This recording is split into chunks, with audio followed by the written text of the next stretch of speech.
are not about bathrooms. They're about whether or not trans people have the right to exist in public space. Someone in North Carolina said, well, because I mean, you really don't want me in the men's bathroom. I mean, I don't think you really want me in the men's bathroom. Maybe you do, I don't know.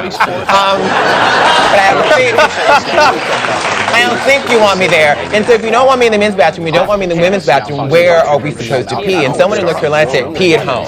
So I think these bathroom bills are really about whether we want trans people to exist in public space or not, whether they have the right to exist in public space. And I'm here, trans people are here, we've been here since the beginning of time. We have a right to exist in public space.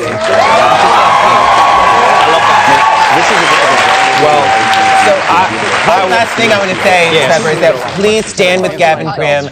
Let's tell transgender stories. Let's let the Supreme Court know who we are. So all the misinformation about who trans people are, all these things about privacy and women being threatened by me being in the bathroom, let's let people know that that's a bunch of.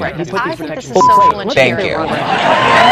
According to the bill that was signed, transgender is defined any way they want to, as long as a child has the self-perception that they are transgender, they will be able to go into any bathroom that they want. Really, I think it's a usurpation of local parental and community control.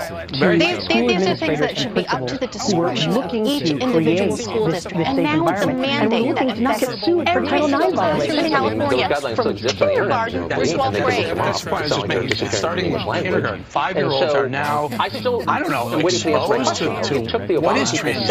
Mommy, what is transgender? Am I transgender? But I'm not the one calling people monsters. I'm pulling them back. So, like, are you giving President Obama a pass for not? You know, can you imagine? I'm giving Obama.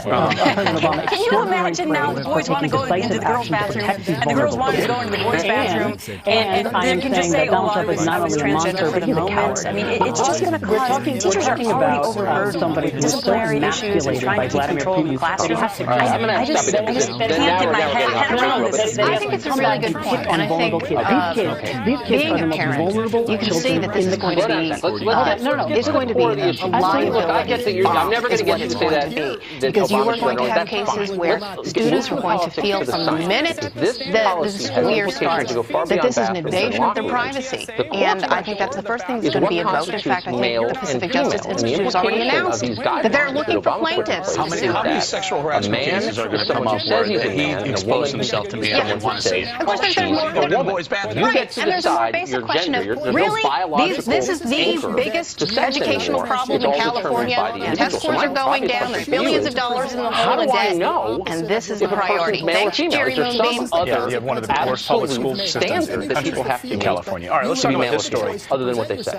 One's gender identity is enough to show what gender they are. And so if you're confused about that, I mean, I leave that, to your level of enlightenment and No, it's not about enlightenment. It's not about moral status. This is a real question because there are all kinds of institutions in American life that function on a sex-segregated basis.